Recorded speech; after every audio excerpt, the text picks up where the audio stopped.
Welcome to the Ages of Rock podcast with your hosts Bill Algie, Dennis Talbot, and Alan Tate. We are three guys who have one thing in common, a love of rock and roll. Our goal is to talk about all things rock. We hope you find this show intriguing, funny, and occasionally highly opinionated. Enjoy! Welcome to episode 32 of the Ages of Rock podcast. I'm one of your hosts, Mr. Talbot. Alan Tate.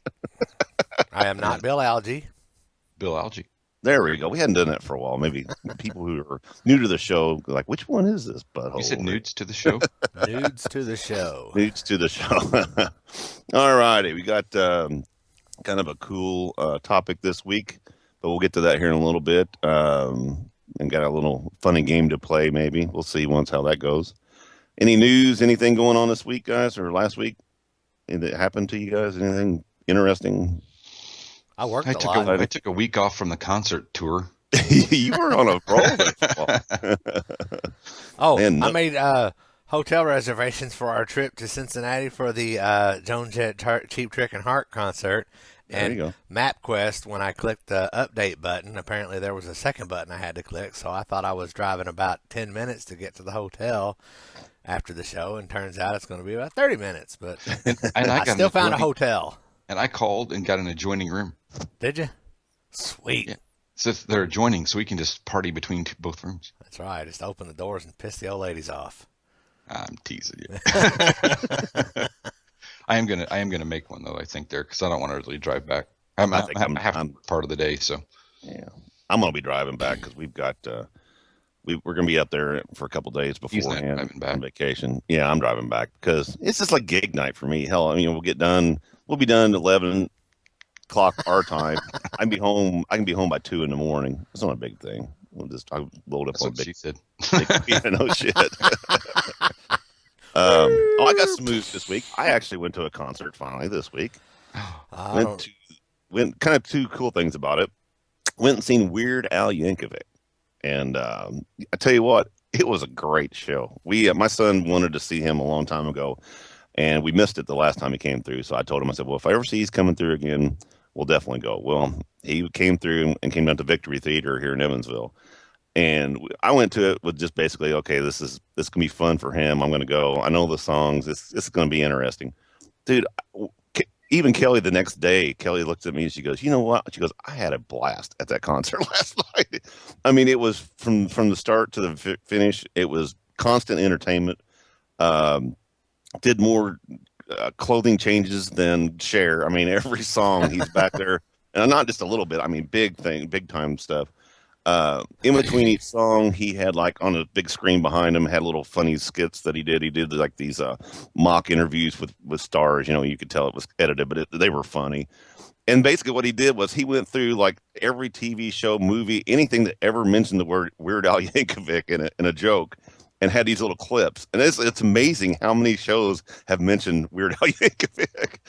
And but he had all that running behind there too. And I mean, he put on a 2-hour show. And I mean, the dude, you know what? He for a parody singer, he's got a great voice, and he had this kick-ass band behind him. Had a 4-piece, had a keyboard player, drummer, bass player, guitar player, and I'm telling you what, they were first rate. And it was just an actual, really entertaining show. I was really surprised, and everyone that I've ever heard see him in concert said that he always puts on a really good show, and he has top-notch performers. Oh, it is. I mean, it's one of those things. Cool. If you go into it, and I'd say I would, you know, if you ever get a chance and he's coming through your town, man, go see it just for shits and giggles. It's a good night. Other interesting thing about that was I hadn't been in the Victory Theater since 1984 when it was the under 21 club down there when we played down there at the Dungeon, and I hadn't been in it. Hold on a second. Oh, hold on. All right, still got the remnants of the cold yet. But anyway, no, I hadn't been in that theater since '84. It did a complete remod of it here. I don't know, it's been about 15 years ago, maybe. It's been a while. But I mean, they've restored it back to what it was originally. It's a beautiful old theater. We were sitting in the balcony balcony right, actually 3 rows back, just the little 3-seaters on the side like that. So we were right there at the stage. Great seats up there. Good sound in that place too. It was really funny. I walked in there going, it's just kind of, it was like almost like a time capsule going through here. I remember how this was back, 30 years ago. And the stairs that went down to the dungeon that we played at, they're gone. I mean, they've covered that up. I don't even know if you can get down there anymore. But it was neat going in that old theater again. But anyway, that's my review for the week. Cool. Well, I don't know if you know it or not, but Live Nation's got a thing going on this weekend.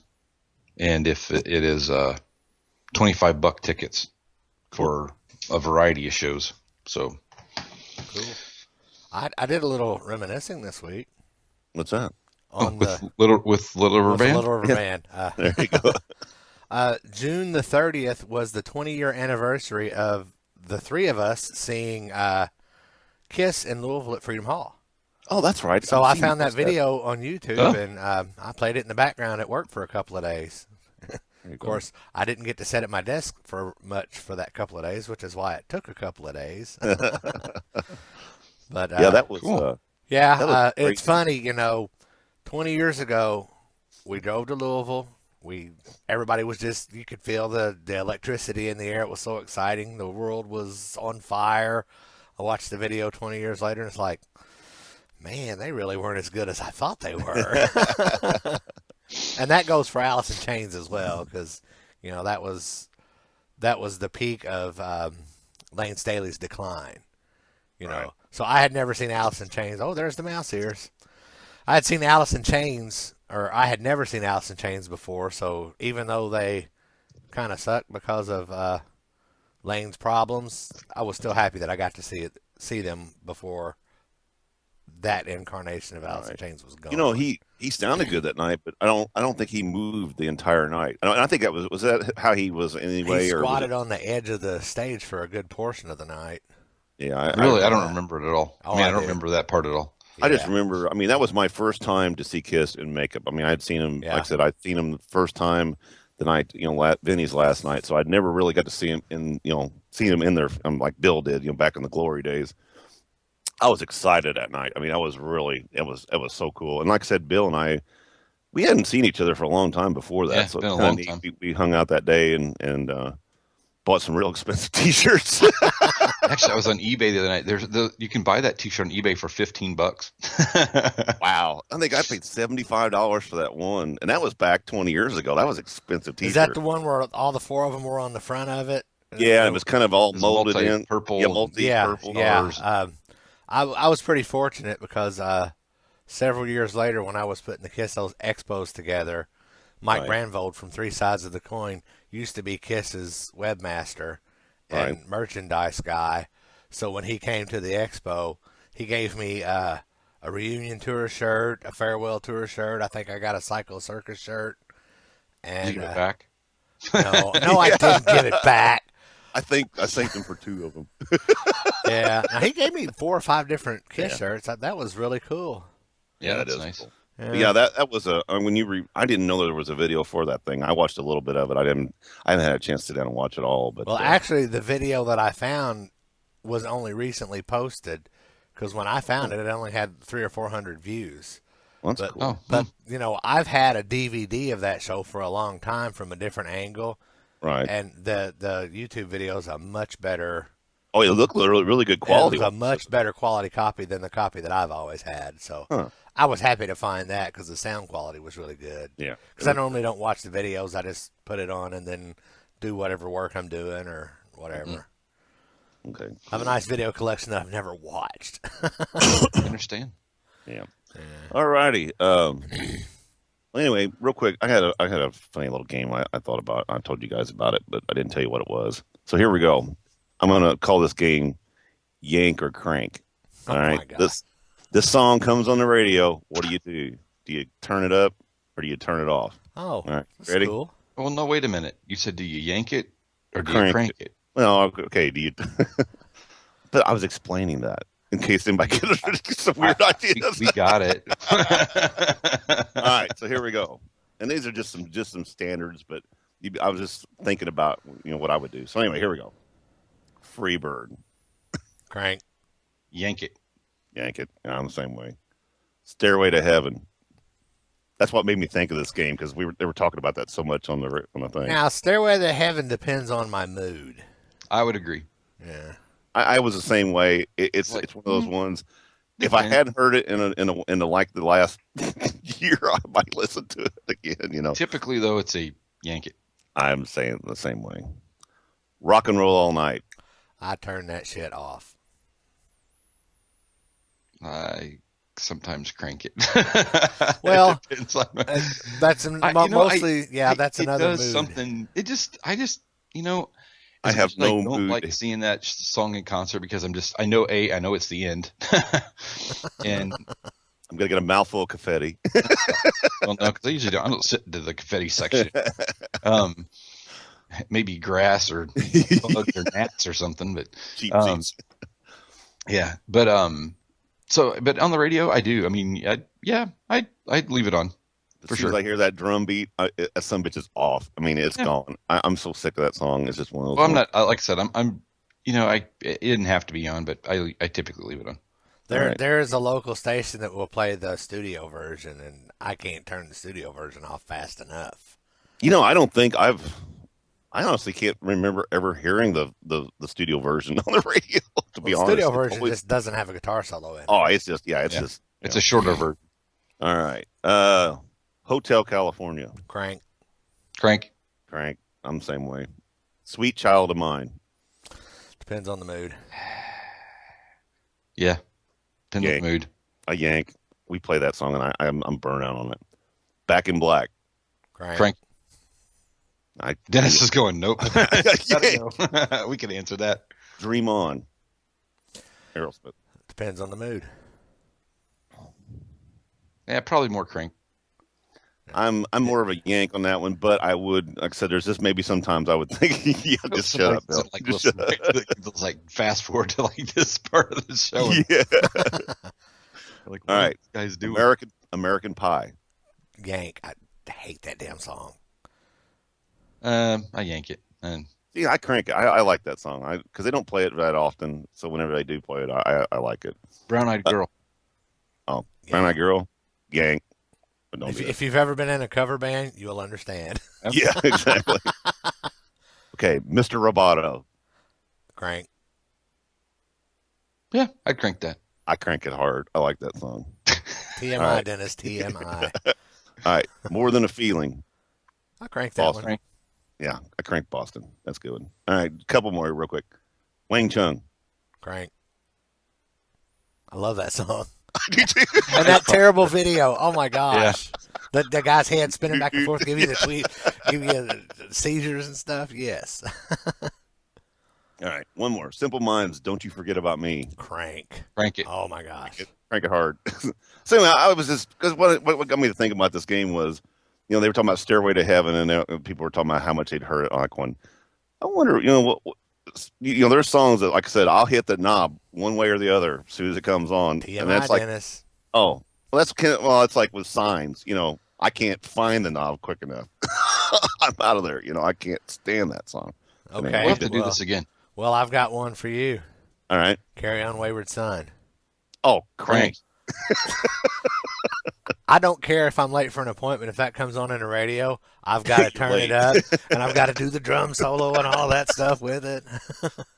I know my coworkers. See, Tom Sawyer. Oh, that would be one I'd almost have to. I'd have to. All right, we got to stop. Yeah. All right. So, we'll so we can not so we can move on, but just so we can do this again. Yeah, we'll do it. Okay. Yeah, don't go. Okay. I just had the one. I know. I had one too, but I just don't have 12. So next time you guys make one up, and then we'll go from there. That way you get a different. We'll do it in a couple episodes. We don't want it to be like a feature every week. No, but I'm saying next time we do it, okay, you guys take care of it. All right. So anyway, topic for this week. This is a really interesting one. I was sitting there the other day thinking about this, and I texted you guys, and I go, "What do you think about this?" They go, "Okay, that sounds kind of cool." Were you wearing your little aluminum hat? Yeah, sitting on your roof. I'm trying to keep out the waves. Listening to some Brownsville station. So anyway, here's my little. It's a little scenario topic. He's gonna spit us. Let me get me some coffee here too. All right. So here's a scenario. You're asleep. and all of a sudden you wake up, you hear this noise, you wake up, and there's a glowing thing by your window, and it comes in. It's an alien, and before they butt probe you, they say we've picked up these signals from Earth. It's just music, and when we heard that it's called rock music. We wanted to know about rock music. Give us 5 of your discs that explain rock and roll to us, and maybe we won't butt probe you. Or we'll butt probe you a little more gently. There you go. We'll use some lube, space lube. So you included Boston More Than a Feeling? So anyway, no, it was Judas Priest's "Ram It Down," I think. That's what I was thinking, Bill. No, you were. Anyway, you have to give them 5 albums that explain rock and roll, shows them a generalization of what you think rock and roll is. So that's what we've got, and I. Of course, I always like to make rules, but then the rules got a little bit. So I did. My only rule was no. We say no. But then we vetoed it. Remember? I know, but we did include live ones, so we did that. And basically, then I said, "Screw you guys, no rules." No, that was after I said, "Oh, and the rule is it can't be whatever, and it can't be." And I'm like, "Good Lord!" All right, no rules, you bunch of crying babies. So anyway, but I thought it'd be kind of an interesting thing. It kind of gives us each of you of what you think rock. See, I went into it actually in 2 different directions. Now, do I go to it as a history of rock and roll, or do I do it more of my history of rock and roll, what I think it is? And I kind of melded the 2 together. So it was tougher than I thought, actually. So anyway, somebody want to shoot first? My first pick, I did kind of, the way I approached it was partly the history of rock and roll and partly something that defined a specific type of rock and roll. That's kind of what I did, yeah. So the first pick that I have was Sex Pistols' Nevermind the Bullocks, because that was, to me, that was the epitome of punk rock. Right. And I can't even think of that guy's name. The singer, Sid Vicious? Johnny Rotten. Oh, Johnny Rotten. Johnny Rotten wrong and his. No, Sid Vicious was the bass player. Sid and Nancy, or something. Yeah. All right, there we go. But that was my pick as the. That was our own correction. Yes, Good we pick. corrected our own selves. Occasionally, we know what we're talking about. But no, that was to me, that was the epitome of punk rock. I think that was my earliest introduction to punk rock, and with Johnny Rotten's attitude, basically fuck the establishment, things like that. Sure. That defined punk rock to me, and I think that would be the definition of punk rock for most other people as well. Cool. So I went with sort of a similar approach, but I looked at albums that I thought were. I tried to take an album from each decade, starting in 1960, with albums that I thought were a sign of the times, basically, and were really influential. Mm-hmm. So that was kind of how I took it. So my first one was from 1969, which is Led Zeppelin 2. Whole Lot of Loves on that album, Heartbreakers on that album, Ramble On, Moby Dick. Just Dick. I just think that album is just a turning point, I think, in music. Because if you listen to a lot of bands after that, they all talk about they were very influenced by Led Zeppelin. Right. Many bands talk about Jimmy Page, and so for me, I thought that was, I thought about the Beatles and stuff like that, and they were definitely a turning point. But I thought this for rock and roll specifically, this to me was a changer. Right. So that's what I picked up. There he is. Oh, there we go. He's back. You froze for a minute. He's gone. He's back. He's gone. Well, he's got your voice is still there. You're good. All right. I kind of went the same way you guys did, and Bill, you were right on track. What I was thinking, and I went with the Beatles, A Hard Day's Night. And the reason I did that, the first two albums, this was the third album. The first two had some hits on there, but this one had a lot of the hits that, We Can't Buy Me Love and shit like that. It was early enough. And the thing was that I thought made me think about it. I mean, look how many rock stars there are now, big rock stars, who always point back to that Ed Sullivan moment. That's when they wanted, that's true. So to me, that is the beginning of rock and roll. If that made, people from Kiss and all these other bands want to play music, that's the beginning to me. That is the ultimate beginning. And I was like you. I was thinking more of I thought about Led Zeppelin. I thought about some things like that. I even thought of Sabbath and things like that. But to me, the Beatles is the starting point of because I was even going to go back as far as even Elvis, but I was like, well, not really. That's more, people don't. I don't ever hear anybody say, I saw Elvis, and that was what I really wanted to do. It's always, it's the Beatles. So anyway, that was my first pick. Okay, my second pick was is actually a live album.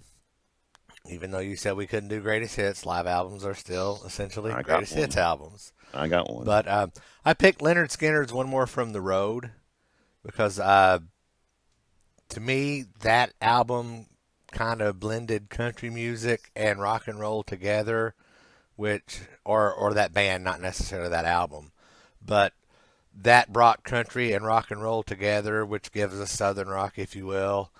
And all of those songs are just such well-written songs.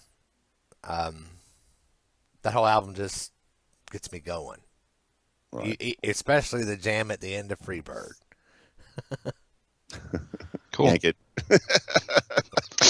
But I think we determined that already, didn't we? Yeah. Yes. But also, right. That an alien hasn't heard it 15,000 times. That's also one of those, that album come out a year or so before those Ronnie Van Zant and Sure. Cassie and Steve Gaines died in the plane crash. Yeah. So for lack of a better term, that kind of made them go out on a high note. Right. Yep. I heard. Not to change the subject real quick. I heard there was are they going to make a movie of that about the plane crash? I have no idea. I think I saw something about that, but I had heard something about they were trying to get something worked out on that. Anyway, continue. It's Bill's turn. Yep. So I got I used my live album for this one too, and you guys are going to hate me for it, but I'm doing it anyway. I'm using Kiss. So 1970, 1974, 75, whatever. Kiss Alive, because I think looking back at a lot of live albums, because I think live albums are important to have in that mix. I think this was, even though it was sort of live, right? Mm-hmm. It's faux live. It's sort of live. I think it was. That is them even today. They play that stuff today. It's lived this long. People go see it today. I think it's still relevant, and when I listen to that, it just brings back a lot of good feelings for me. That wasn't the first album I ever bought, but it's definitely one that has I get tired of hearing the same songs when we go to shows too, but honestly, that's the stuff that they're known for. And right. I think, if you're going to listen to a live album, I think that's the one that's one of them you got to listen to. I toyed between that one and a couple other ones, but I think if you're going to listen to a live album by anybody, really, that is a game changer. I think that's, I tried to look at those albums I thought were game changers. So for me, that was one of them. Well, for that album, I don't know if it's the fact that I really didn't realize that it wasn't a real live album until several years into being an adult or what, but somehow to me that particular live album captured the essence of being a live album. Because if you listen to a live too, the levels on the audience go up and down, and you can tell that it's loop because you hear the same whistle, several times throughout the whole album. Mm-hmm. And the liveness of Alive 3, I think, is even more poorly canned, for lack of a better term. All righty. Well, Bill and I have very, very similar. My second pick also was a live album, and it was also Kiss Alive 1. And just for the, I mean, ditto on everything you said. To me, it is the standard of what a live album should be, to be honest. And I think a lot of people will say that. I think a lot of performers would say that too, because they've all heard it. Like I said, even though it is a faux live album, I think however they did it or whatever they did to make it, I think, like I said, it captures to me. And if you're going to give this to somebody doesn't know anything about rock and roll, say this is what it was like in 1975 to go see a rock show, with the whole thing. This is the experience you would have had when you saw, Kiss. I almost at first thought about Kiss Alive 2. And the only reason I thought about that was if you gave them the album, the opening of that album, and you see that picture in the middle, I would say, listen to this album and look at this picture the whole time. This is what this show was about. But I like the album, the music better on the first one. I think it's more. I wish that the first album had a gatefold like that. I'd give them the liner thing and let them look at the pictures. The booklet. Yeah. Here's the booklet. But no, I'm like, that's an album that I can pull out at any time, turn it on, and except for Rock and Roll All Night, I can pretty well listen to the whole thing. And then maybe like Peter's drum solo, I might zing through it a little bit. They're drum solos. But I like 100,000 Years. I'd like to get a copy of that with that middle part cut out, just digitally get rid of it and just going back and maybe leave a little bit of the end chant on, when he's doing the little sing along or talk along deal. But anyway, we very like minds. I'm the same way. I think that's my number 2 pick. Well, the fact that all three of us are Kiss fans would have nothing to do with that. Yeah, sure do. Yep. But it's a good album. You guys are probably going to hate me for my next pick, but screw you guys, I don't care. All right. I picked Poison's Look What the Cat Dragged In. I almost did that one. It was on my list. Well, I picked that one because a different one. That is, especially that album cover, is the epitome of what hair/glam metal is. I'm or right. Glam pop or whatever you want to call it. If you say, what do you think hair metal is? 9 times out of 10, people are going to say either Poison or Bret Michaels. Right. Alien, and the alien goes, "Who are these hot chicks?" But hey, seriously, when I first saw that album cover, I thought, man, those are some kind of ugly chicks. I was like, No, you didn't. That could have been. That could have been Vixen. He was all about Ricky Rocket. Bobby Dahl was my.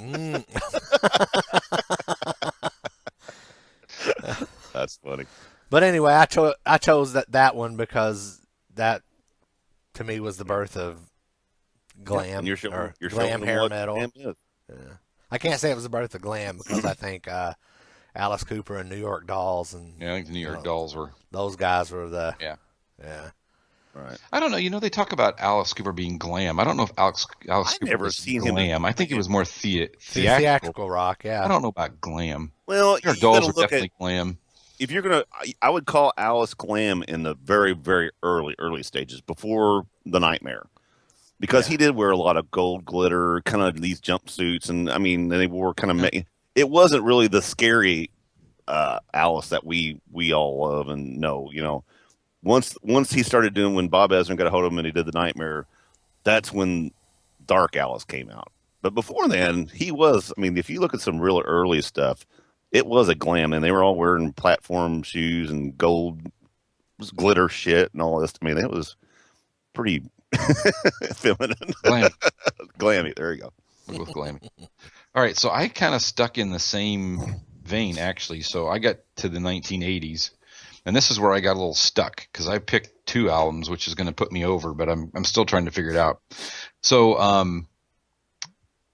I picked Bon Jovi, Slippery When Wet.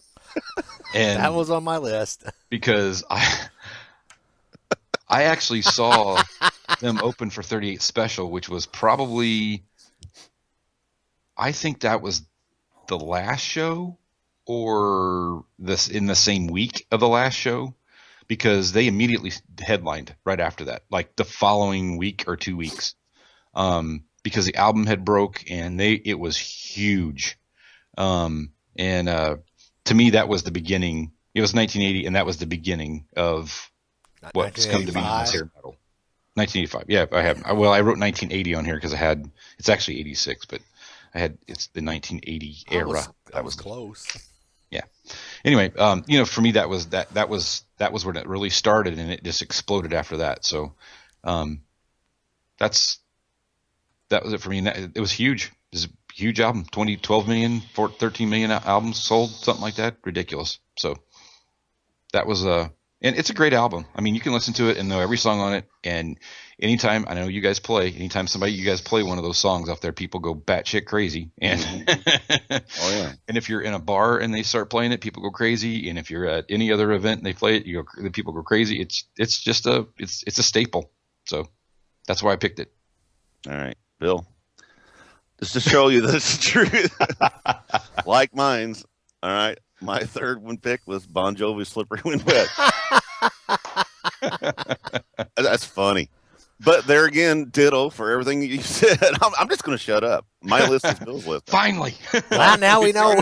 But no, I mean, texting back and forth trying to figure out how to do it for the same reason. I mean, I was. It was funny because both of those albums that you both mentioned were ones that I was thinking about for the same reasons.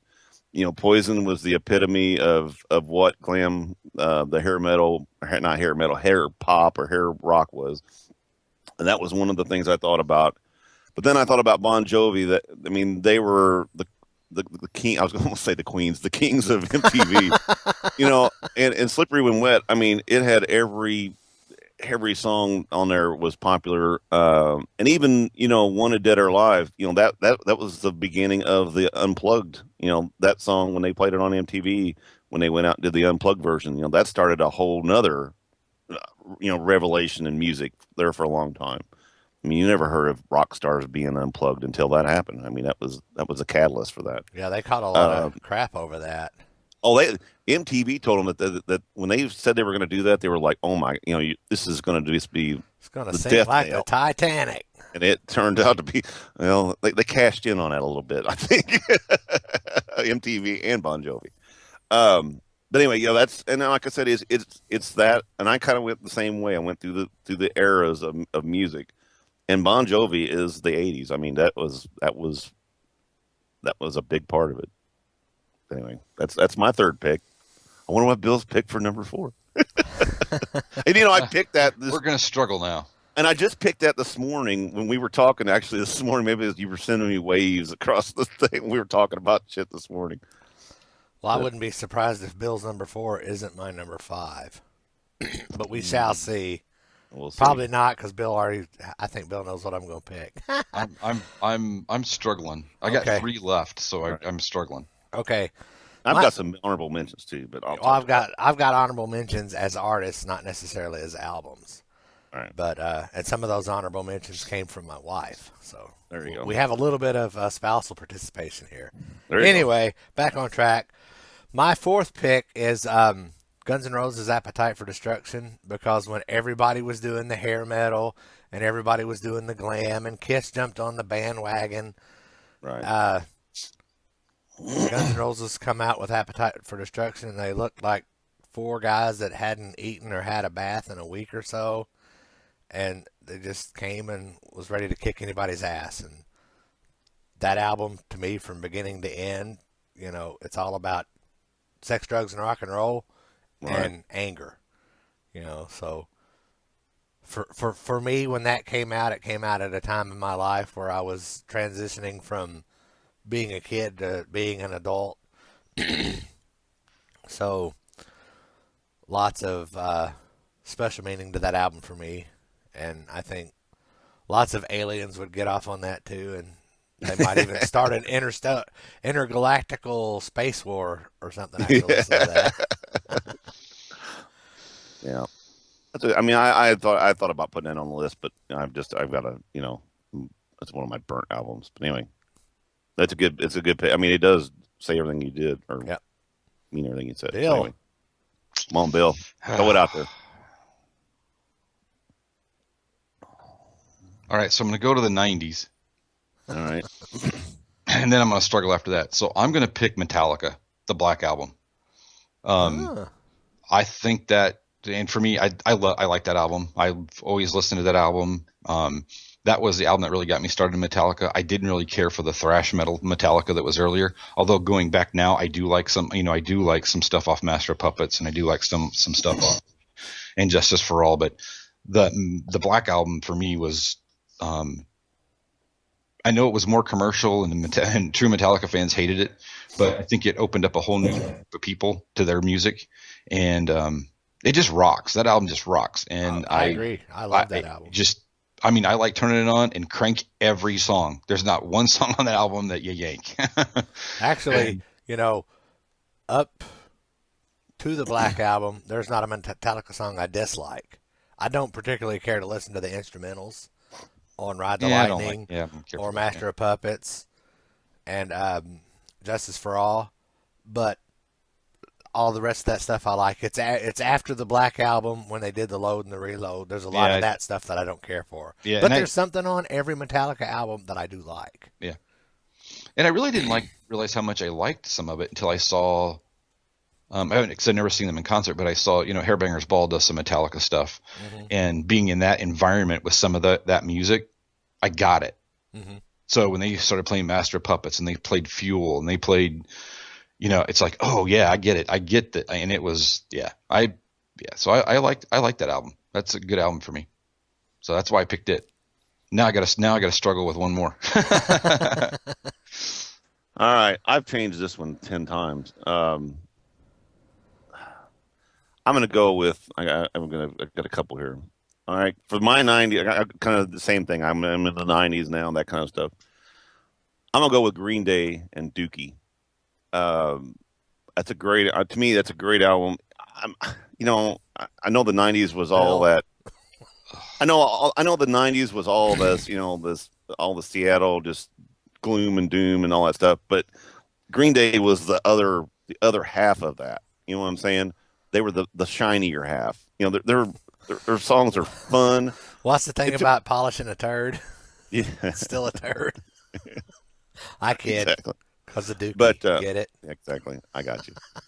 But no, I mean, Green Day to me were they were a new Ramones. You know what I'm saying? They were the 3-chord fast, just fun songs to hear. I don't know. I had a hard time picking because I'm not a big 90s fan. I've got the Green Day Dookie CD. I like it just fine. Yeah. I mean, to be honest, if I was going to do it for the Aliens, I would probably give them Nirvana's Nevermind. But, I don't own that album. I wouldn't listen to that album. But, here's what the 90s were like. Don't shoot yourself in the head after listening to this, Put your ray gun down when you listen to this. Well, that surprised me. You didn't pick Foo Fighters. You didn't pick the Foo Fighters first album. Wasn't that 90s? I'm going to pick the Foos here. Just chill out. That was your fifth dude. album, dude. You're done. No, that was my fourth album. No, it's your fifth album. How do you figure the fifth album? Oh, no. You went first, Alan. Yeah. Oh, okay. So just never mind. Well, you're hosting I see what you did there. Well, see, you're hosting the show, so you should have went first. Now me and Bill are confused. Yeah, we're confused. Thanks, but no, okay, I get it now. Because I'm like, when you start talking about ray gun, I'm like, dude, the first, I don't get it. Yeah, I should have picked it actually. Okay, so we're to number 5. Right. Well, now we're up to my number 5 album, and thanks for fucking it up, Dennis. I picked Nirvana's Nevermind because that. What? Squirrel. My wife said I picked Donny Osmond's greatest hits, but that's her, not me. I picked Nirvana's Nevermind because, like you said, Dennis, that is the album that, for lack of a better term, defines the grunge movement. Well, it does. I mean, that is not the album that killed hair metal. We already established hair metal killed itself. Right. But, I mean, Smells Like Teen Spirit, give me that song and a flannel shirt, and yeah. It's a good album. Don't get me wrong. Now, don't ask me for anything post 1995 because that's pretty much any rock and roll after that. I think kind of sucks. Right. But that's just me. Anyway, Nirvana, Nevermind, go Bill. Okay, so I didn't. This is where I got stuck because it is hard to define rock after that point. The 2000s just. I'm trying to. So I think a lot of what's happened in rock now is there's a lot of a lot of the bands now sound like the bands that we liked in the 80s. I mean, the bands that we listen to now, like the Whitfield St. Holmes that we talked about, that is 80s rock stuff. It's melodic rock. It's that stuff. It's not because they are 80s rock stars. You know, that's what I'm saying. Yeah, yes. But even some of the other stuff, even you know, some of the other stuff I've listened to that's new stuff is starting to get back to that melodic rock sound, which I like. So it was really hard for me to pick. So so I'm going to go back, and you guys are going to shoot me. I'm going to go back. Kiss the Sonic Boom. You're out of No. You're off the team. I'm jumping out of 2000. You will definitely turn in your card. No, I'm jumping out of 2000, and I'm going to pick an album from the 80s as well. And it's Bryan Adams' Reckless. Great album. That's an album from the first song to the 10th song is just a killer album. And it's rock. It definitely has some radio stuff on it for sure, but it is rock stuff, and it's an album that I love that album from front to back. I've seen it. I saw it in I saw him live on that tour back in the 80s, and I saw him last summer on the Reckless 30-year reunion tour do it, and it was phenomenal. And that's one of my favorite albums. Right on. So there you go. I actually used his greatest hits album, and then I changed it because I didn't want to use the greatest hits album and a live album. So there you go. All right, my fifth album. Let's see. This is my fifth. Let's see. That's it. Who is it? Is it okay? And I'm the same way with you. Experience. Once I got through the 90s, it just to me it falls apart. I don't know. I mean, you can. The 60s, you knew what that, the 60s was more of that. And I want to add something here to that one real quick. The Doors self-titled album. I was going to do that for the 60s, showing how rock went from the Beatles to the psychedelic, that's that era. Then you got the 70s, which was the big stadium band type stuff. Then the 80s, you had all your hair metal bullshit. Then you had, and you had your new wave come through. Then you had your, 90s come through with all the grunge. After grunge, I don't see a defined genre. I mean, it's just, I don't know. There's not been that much out there. So I had to really do some thinking. Of course, then I went with my favorite band. And the thing is that is Wasting Light by Foo Fighters.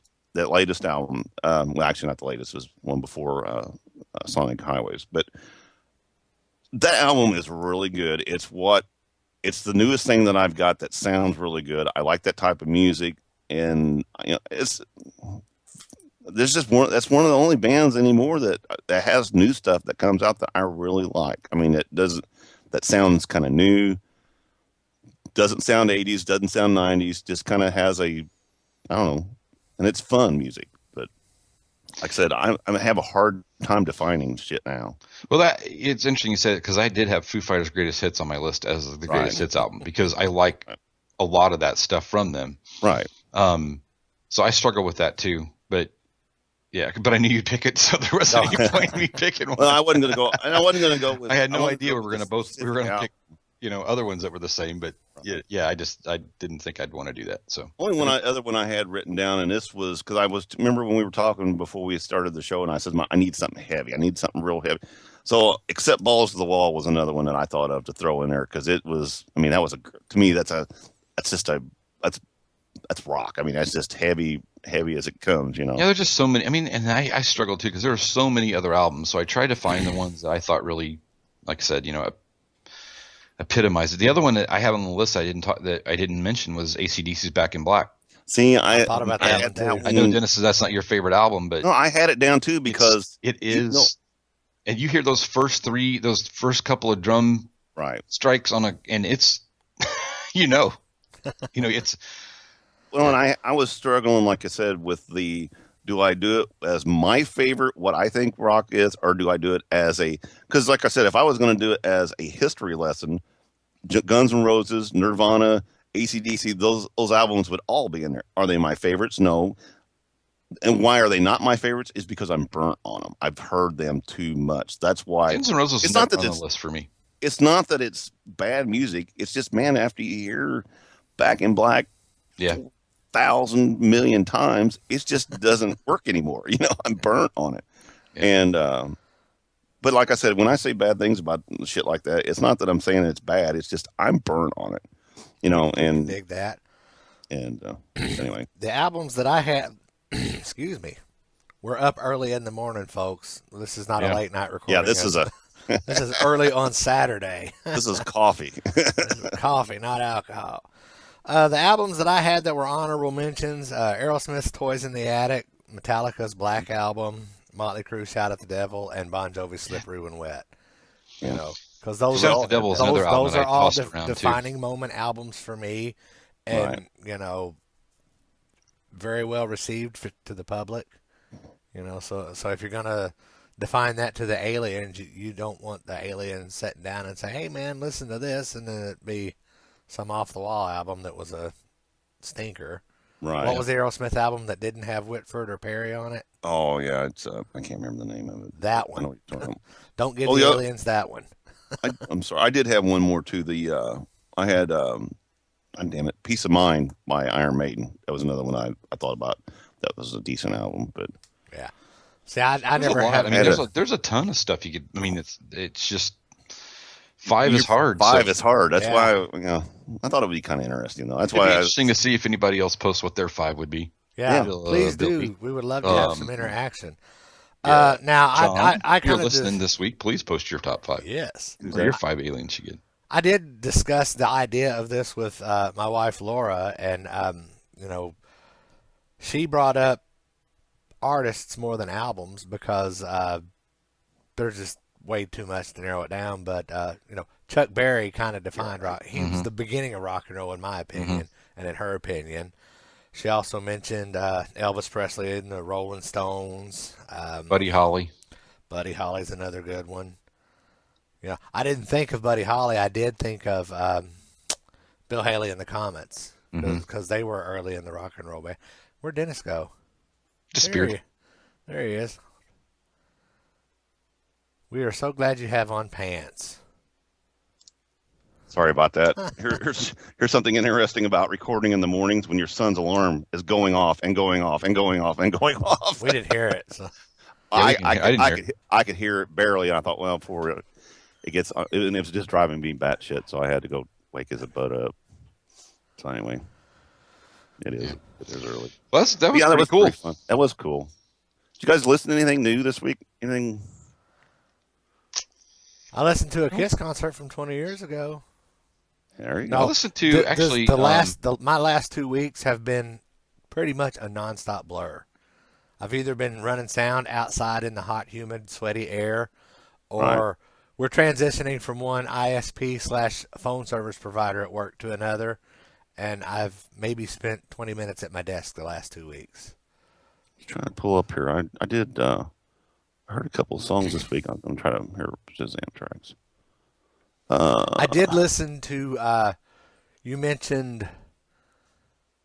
I believe Bill was the one that mentioned that we got a polite rejection letter from the Whitford St. Holmes camp, and they were nice enough to give us access to material so that we could do a review, which hopefully in the next 2 or 3 weeks we can get a review of that album done.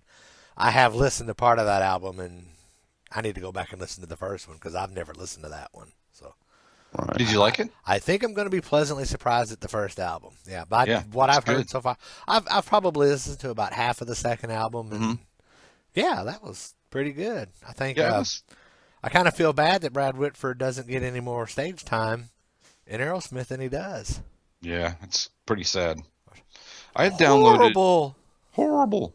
I downloaded. You remember a band called Sister Hazel? Yes. Yeah, I do. So they what put was that out. big song they had? What was that big song they had? They had an album out that did pretty well, and I can't remember the individual songs, but they have been giving their music, posting their music for free for the last couple of years. So I've downloaded a lot of their stuff for free, and it's not. So they have on Amazon Prime. Their new album is on Amazon Prime right now. I'm trying to figure out. Oh, I'm playing it. Didn't mean to. Lighter in the dark. Lighter in the dark. You. That's her new. It's really good. Their big hit was All For You. That doesn't. They were back in that Hootie and the Blowfish. Yeah, that was back in '94. Yeah, and Yeah. but this is a really good album. Another really good album. Yeah, All For You. I got the same one. Yeah. There you go. Yeah. Yeah. So I really, it's good stuff. If you get a chance to listen to it or download it, like I said, I have. Oh, I know what I'm confusing it with. That song "Sister" by the Nixons. That's what I'm thinking when you said Sister Hazel. I do remember Sister Hazel, but there's a song called "Sister" by the Nixons that is really good. The Nixons, didn't they open for Kiss? Weren't they a band that opened for Kiss on the Unknown Openers tour? They may have. I don't know. I think they were.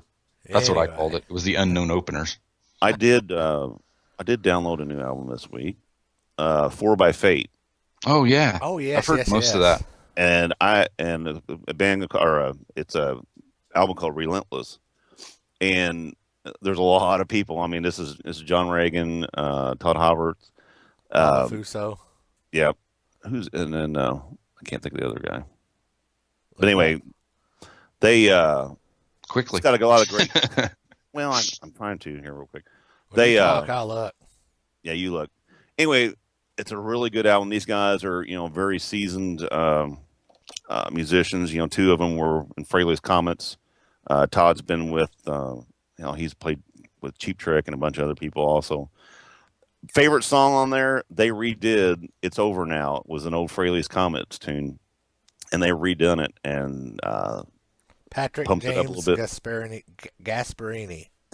I'm glad you read it. Well, I should have read it before I tried to speak it.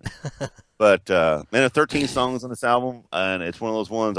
First time listening to it, it passed the skip test. I really liked it, and like I said, it just recently came out, so it's fairly new. You hear that, John? Keep liking our posts. There you go. Yeah, Yeah. John. And I'm not doing it just because of that, because I think It doesn't matter. Yeah. I was It really is a excited. good It album. was exciting that we have somebody like. Actually, I heard that from actually it was Mitch LaFon's the one who'd been promoting him here a while back, and did an interview with him. And then whenever he posted the song list, I seen "It's Over Now." It hadn't been released yet, and I actually text Mitch and I go, "Is this isn't the old Fraley's Comet song, is it?" He goes, "Yes." And he goes, "And it kicks ass." I'm like, man, I can't wait to hear this song, Well, because that was my favorite.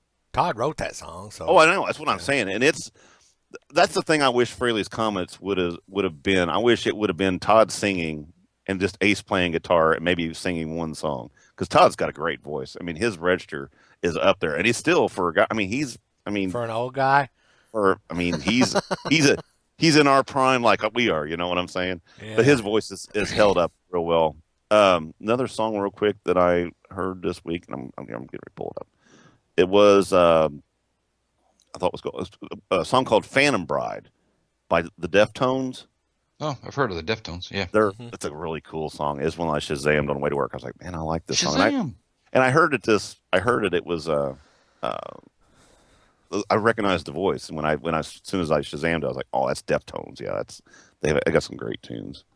And You haven't mentioned Spotify yet, Dennis. but I do listen to them on Spotify also. That's why I'm using Spotify now to get all my information. All right, so we've got Shazam, Foo Fighters, Spotify, Horrible. What else we got to throw in there? Another song real quick too. You ever heard of a band called Ghost BC? Yes. They're odd, but there's a song that they've been playing on that 89.1 every morning, and it hits about 5 minutes before I get to work. It comes on every time. They got it on everything that's on the sync. But it's called "From the Pinnacle to the Pit." It's a really odd song, but it's got a great guitar riff to it. But I know that they're kind of a strange band. They're kind of all demonish and satanic.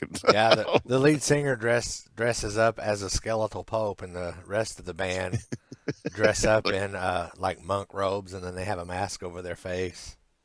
Well, there was something. Was you the one that posted this stuff this week? There was some band on there that was just dark. I mean, they were really. It was at some big festival. I had to find that. But I pulled it up, and I kind of felt like I needed to go to church after watching it. It was pretty dark. They're shooting black confetti, and well, while you're still speaking of Ghost BC, or I'm going to put you back to that, they have a song called Ghoulin/Zombie Queen, right. And the first time I heard that song, one of the riffs in that song is a direct ripoff of the theme song for the Munsters. Really? Dead on. I'll have to listen to that. Yeah. Wow. On Spotify. Anyway, All right, man. I think that's All right, about well, it that was for fun, this guys. week. All right. Hey, we're going to be going to the concert. Is that by the next show? 3 No. weeks? No, it's like 3 It's weeks. a ways. away. It's a ways away. Oh yeah, what am I? it's on Oh, the- I'm going to GNR next Saturday. Oh So yeah. So I'll have. Oh, I saw a review of Chicago. I The seen Chicago that. show last night. Said it. Axel Said was it Slash tough. saved the day. Yeah. Well, I read Seen that article. That wasn't much of a review. It wasn't much of a That review. was Yeah. That was not a very good article. I'll just leave it at that. I think it that said headline is what I call clickbait. Yeah. That, and it was probably a Slash fan and doesn't care much for Axel. But I've heard Axel's been doing really good. I mean, it's not like it's. I mean, it's like, well, he was out of breath, and he's like, well, you know what? He's 30 years older than what he was, or 20 years older. Yeah, he was out of He should breath. be in and he shape was- though. I mean, he's been doing shows, so it isn't like he should. Yeah, he actually though he does. I mean, I think it's going to be good. Well, I'm looking- considering the fact that he was trying to get Google to take down all those pictures of him weighing about 400 pounds more than he does now. Well, I think he was trying to get him to take away the McDonald's memes. Welcome to McDonald's. And Yeah. stuff like that. But you know what? If you're going to want to stop something like that, boy, whining like a bitch is not going to take that shit No. down. It's going to make it worse. Yeah. Yeah. You just threw gasoline on a It fire, just dude. makes people go look Yeah, at it. they call that the Barbara Streisand effect. Yep. Exactly. Yeah. Yep. Anyway, folks, thanks for watching. Thanks for listening. Visit us on agesofrock.com. Like our Facebook page and our Twitter, and occasionally I'll try to remember to put something on Instagram. Tell us your 5. I would introduce this to Alien albums or whatever. Give get us anal show porn. ideas. Invite yourself to come on the show. All of that good shit. I guess that's it. We'll see you next week. See ya.